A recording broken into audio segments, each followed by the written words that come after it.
Hi friends, welcome to మన Bommarillu. Upcoming రివ్యూలోకి వెళ్ళిపోదాం. దర్శన్ సమీరా మెడలో తాళి కట్టబోతూ ఉంటే కరెక్ట్గా ఆనంద భైరవి అక్కడికి వచ్చి అనుకోని ట్విస్ట్ని దర్శన్ సమీరకి ఇస్తారు. శరణ్య కూడా పాపం అలా చూస్తూ ఉంటుంది ఆనంద భైరవి వైపు. ఇంకా ఆస్తి పేపర్లని మొహంపై కొట్టి చూపిస్తూ, ఇవాటి నుండి ఈ ఆస్తిలో నీకు ఏ వాటా లేదు, ఆస్తంతా నేను నా కోడలికి రాస్తున్నాను అని తన కళ్ళ ముందే ఆస్తి రాసేయడంతో సమీర ఒక్కసారిగా షాక్ అయిపోతుంది. ఆస్తి లేనప్పుడు దర్శన్ నాకెందుకు అని చెప్పి పెళ్లి పీటలపై నుండి లేచి వెళ్ళిపోతుంది సమీర. దర్శన్ ఒక్కసారిగా స్టన్ అయిపోతాడు. అక్కడే ఉన్న అనన్యని చూసి ఆనంద భైరవి రోహిత్ ఒక్కసారిగా కోపంతో రగిలిపోతూ, రోహిత్ అనన్య చెంప పగలకొడతాడు. నీ సంగతి ఇక్కడ కాదు, రావే ఇంటికి అని చెప్పి ఇంకా రోహిత్ గట్టిగా లాక్కు వెళ్తూ ఉంటాడనమాట అనన్యని. ఇటువైపు దర్శన్ని ఏమీ అనకుండా ఇంటికి తీసుకువస్తారు ఆనంద భైరవి. దర్శన్, శరణ్య, ఆనంద భైరవి, రోహిత్, అనన్య అందరూ ఇంటికి రీచ్ అవుతారు. రోహిత్ మళ్ళీ అనన్య చెంపపై కొట్టేసరికి లీలావతి, నాన్న రోహిత్, ఏం నాన్న ఇది, ఎందుకు ఎందుకు నువ్వు నీ భార్యను కొడుతున్నావు నాన్న అని అడుగుతారు లీలావతి. అక్క, తను ఏం చేసిందో మీకు తెలీదక్క, తెలిస్తే మీరు కూడా ఈ పని చేస్తారు. అక్క, మన శరణ్యకి అన్యాయం చెయ్యాలనుకుంది ఈ రాక్షసి. తను ఏం చేసిందో తెలుసా? ఆ సమీరకి వంత పాడుతూ సమీర దర్శన పెళ్లి చెయ్యాలనుకుంది ఈ అనన్య అని అంటారు. ఒక్కసారిగా లీలావతి, కోటేశ్వరరావు షాక్ అయిపోతారు. ఏంటి, దర్శన్ సమీర పెళ్లి చేయాలనుకుందా అని అంటారు. వెంటనే అనన్య, అత్తయ్య గారు, అది కాదత్తయ్య గారు, అంటే ఎలాగో మరిది గారు పాపం శరణ్యని ఒప్పుకోవటం లేదు భార్యగా. శరణ్య నా కళ్ళ ముందే ఎన్నో కష్టాలు పడుతుంది. తన కష్టాల నుండి విముక్తి చేయాలని, తనని బాధ నుండి తప్పించాలని దర్శన్ ఎలాగో ప్రేమించిన అమ్మాయిని పెళ్లి చేసుకుంటే సంతోషంగా ఉంటాడని ఇలా చెయ్యాలనుకున్నాను అని చెప్పేలోపు లీలావతి పాపం ఎప్పుడు కొట్టని ఆవిడ ఇంకా ఫర్ ద ఫస్ట్ టైం అనన్యని కొడుతుంది. ఒక్కసారిగా షాక్ అయిపోతుంది అనన్య. ఛీ, నువ్వు నా కోడలుగా వచ్చినందుకే చాలా అసహ్యంగా ఉంది. ఏంటి, శరణ్యని దర్శన్ ఒప్పుకోవటం లేదని దర్శన్ జీవితాన్ని నాశనం చేయాలనుకున్నావా? మొత్తం ఆనంద నాకు చెప్పింది కాబట్టి, ఆ సమీర చాలా పెద్ద డబ్బు మనిషి కాబట్టి సరిపోయింది. ఒకవేళ అలా జరుగుంటే శరణ్య జీవితం ఏమయ్యేది? దర్శన్ పెళ్లి చేసుకుని వచ్చుంటే శరణ్య జీవితం ఎంత చిత్రవద అయ్యేది. అది ఆలోచించలేదా? నీ చెల్లెలంటే ప్రేమ ఉన్నట్టు ఎందుకు ఇలా మరి నాటకాలు వేసావనన్యా అని అడుగుతారు లీలావతి. అత్తయ్య గారు, నా మాట వినండి, మీ కాళ్ళు పట్టుకుంటాను. ఏవండి మీ కాళ్ళు పట్టుకుంటానండి, నన్ను బయటికి పంపించేద్దండి అని అంటుంది అనన్య. ఏయ్, మనిషికొక మాట, గొడ్డుకొక దెబ్బ. కానీ నీలాంటి రాక్షసికి మాటలతో చెప్పా వినలేదు, చేతలతో చెప్పా అయినా వినలేదు. నీ పరిష్కారం ఇంట్లో నుండి బయటికి గెంటేయడమే, రా అని చెప్పి అనన్యని గెంటేయబోతూ ఉంటే ఆనంద భైరవి చూస్తూ ఉంటారు. పాపం శరణ్య వెంటనే బావగారు అని పిలుస్తుంది. ఇంకా రోహిత్ ఆగిపోతాడు. బావగారు, ఒక్కసారి నా మాట వినండి, అక్కని బయటికి పంపించేద్దండి అని అంటుంది. పాపం వెంటనే ఆనంద, శరణ్య నీ జీవితాన్ని తను నాశనం చేయాలనుకుంది, అలాంటిది తన్నెందుకు పంపించేద్దంటున్నావు అని అంటారు. అత్తయ్య గారు, ఒక ఆడపిల్ల, పెళ్ళైన ఒక ఆడపిల్ల పసుపు కుంకాలతో ఇంట్లో జీవితాంతం సంతోషంగా ఉండాలి అని అనుకుంటుంది. కానీ ఇలా భర్తకి దూరమై నరకం అనుభవించాలి అనుకోదు. ఆయన గురించి నాకు తెలుసు, ఆయన్ని ఎలా అయినా నేను మార్చుకుంటాను. ఈ శిక్షని అక్కకి వేయకండి, అక్కని నేను మారుస్తాను. అక్కకి అన్నీ అర్థమయ్యేలా నేను చెప్తాను. తెలుసో తెలియకో ఆయన మంచి జరుగుతుందేమోనని తెలియకే అక్క ఇదంతా చేసింది. లేకపోతే నా జీవితాన్ని అక్కెందుకు నాశనం చేయాలనుకుంటుంది? ఒక్క ఛాన్స్ ఇవ్వండి అని అడుగుతుంది పాపం శరణ్య. ఇంకలా చూస్తూ ఉంటుందన్నమాట అనన్య. ఆనంద భైరవి అనన్య దగ్గరికి వెళ్ళి, చూసావా, విన్నావా ఏం మాట్లాడుతుందో? నువ్వు తన బ్రతుకు తీసేయాలనుకున్నా, తన జీవితాంతం కుమిలిపోవాలనుకున్నా, తను మాత్రం నీ మంచి గురించి ఆలోచిస్తుంది. అది శరణ్య అంటే. శరణ్యకి నీకు నక్కకి నాగలోకానికి ఉన్నంత తేడా ఉంది. ఇదే ఆఖరిసారి చెప్తున్నాను, ఇంకొకసారి ఇలాంటి ప్రయత్నాలు చేశావో అని గట్టిగా చెప్తారు ఆనంద భైరవి. చేయనత్తయ్య గారు అని చెప్పి ఏడుస్తూ ఉంటుంది. ఇంకందరూ ఛే అని చెప్పి అక్కడి నుండి వెళ్ళిపోతారు.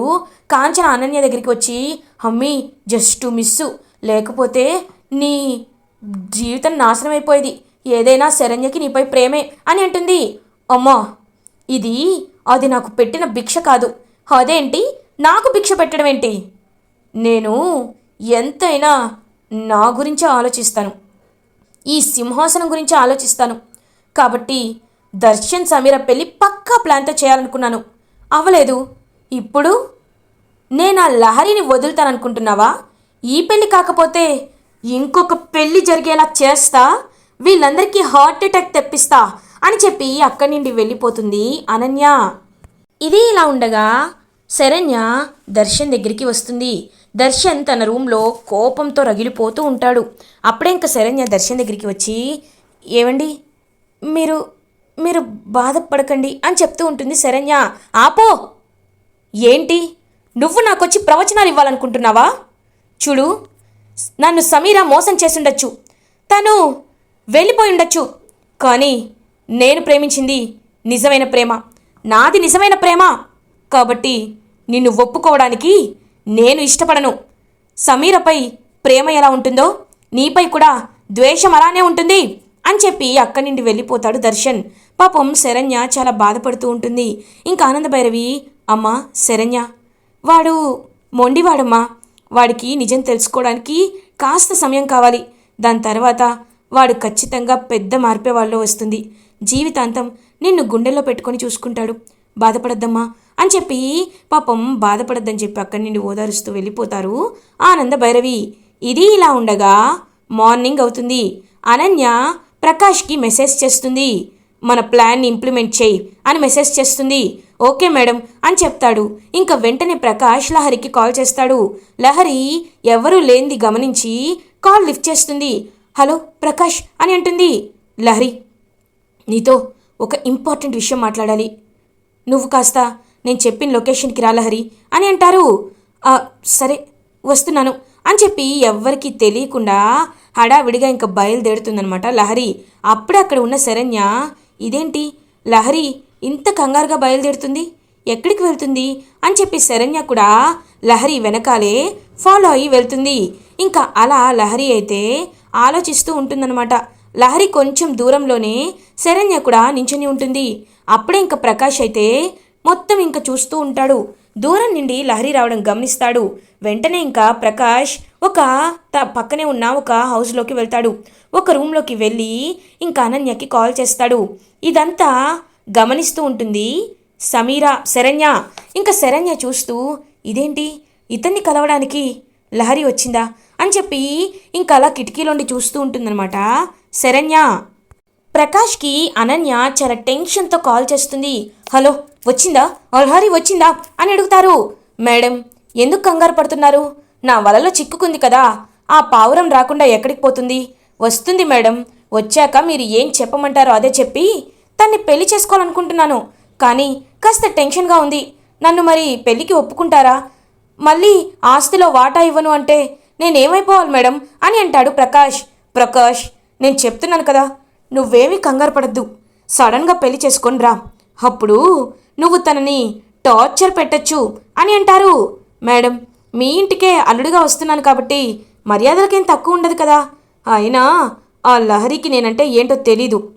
ఒక్కసారి నన్ను పెళ్లి చేసుకున్న తర్వాత క్షణక్షణం నరకం చూపిస్తాను దానికి. డబ్బులు ఇవ్వకపోతే దాన్ని ఎలా చిత్రహింసలు పెట్టాలో అలా పెడతాను అని అంటాడు ప్రకాష్. నాకు తెలుసు, అందుకే నీలాంటి వాడిని దానికి సెట్ చేశాను. ఇప్పుడు నువ్వేమీ కంగారు పడాల్సిన అవసరం లేదు. నేను చెప్పినట్టు కుదిరితే కాళ్ళైనా పట్టేసుకో, ప్రాబ్లం లేదు. తర్వాత నుండి నువ్వు దానికి బాగా కొడతావు కదా, కాబట్టి నేను చెప్పినట్టు చేసి ఏదోటి బ్రతిమలాడి దాన్ని పెళ్లి చేసుకో అని అంటారు. వావ్ మేడం, అనన్య గారంటే ఏంటో అనుకున్నాను, కానీ నిలువెత్తు దుర్మార్గమైన ఐడియాలన్నీ వచ్చే బ్రెయిన్ అని ఇప్పుడే అర్థమైంది. ఓకే మేడం అని చెప్పి కాల్ కట్ చేస్తాడు. లహరి, హలో ప్రకాష్, నువ్వు చెప్పిన లొకేషన్కే వచ్చాను ప్రకాష్ అని ఫోన్ చేస్తుంది ప్రకాష్కి. లహరి, నీకు పక్కనే ఒక అవుట్ హౌస్ కనబడుతుంది కదా, అక్కడికి రా అని పిలుస్తారు. లహరి ప్రకాష్ దగ్గరికి వెళ్తుంది. లహరి, నేను ఆ లెటర్ అంతా చదివాను, నాకెందుకో ఎంత ఆలోచించినా ఈ విషయం అర్థం కావట్లేదు. కానీ ఒకటి మాత్రం నిజం, ఇప్పుడు మనం తప్పించుకోవాలంటే మన దగ్గర ఉన్న మార్గం ఒకటే. ఆ కేసు నీ మీదకి రాకుండా ఉండాలంటే నువ్వు ఒక్క పనే చేయొచ్చు అని అంటారు. ఏంటది ప్రకాష్ అని అడుగుతుంది.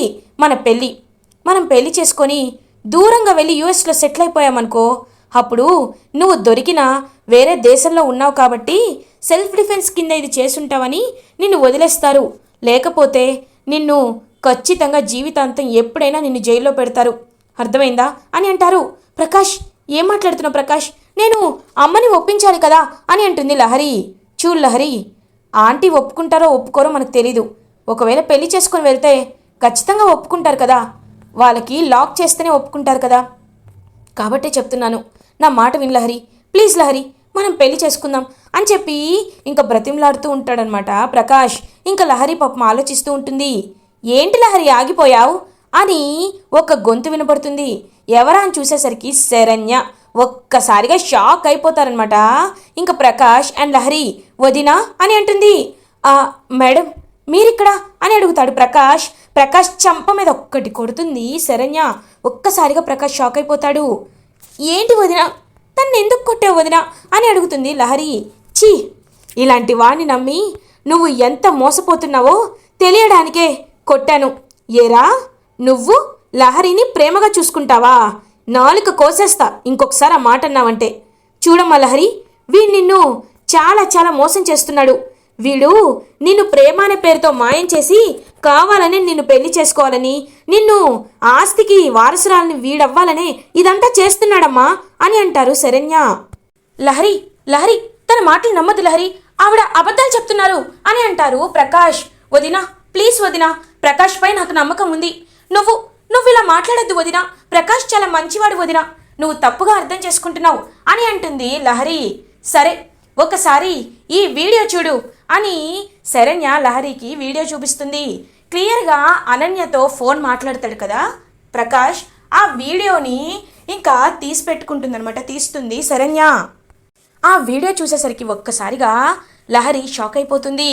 ఇంకా ప్రకాష్ అయితే మైండ్ బ్లాక్ అయిపోతుంది. లహరి ప్రకాష్ దగ్గరికి వచ్చి ప్రకాష్ చెంప మీద కొడుతుంది. ఒక్కసారిగా ప్రకాష్ షాక్ అయిపోతాడు. యూ చీట్, యూ ఫూల్, నన్ను ఫూల్ చేస్తావా, యూ బర్గ్లర్ అని చెప్పి బాగా ఇంకా కొడుతూ చెంప మీద కొడుతూ ఉంటుంది లహరి. ఇంకా పాపం శరణ్య, వదిలే లహరి, ఇలాంటి వాళ్ళ గురించి ఇప్పుడు తెలుసుకున్నావు కాబట్టి సరిపోయింది. అదే పెళ్ళయ్యాక తెలుసుంటే, ఒకవేళ నేను రావడం 1 minute లేట్ అయ్యి ఉంటే ఏమయ్యేది? అత్తయ్య గారు నీ విషయంలో ఎంత బాధపడేవారు.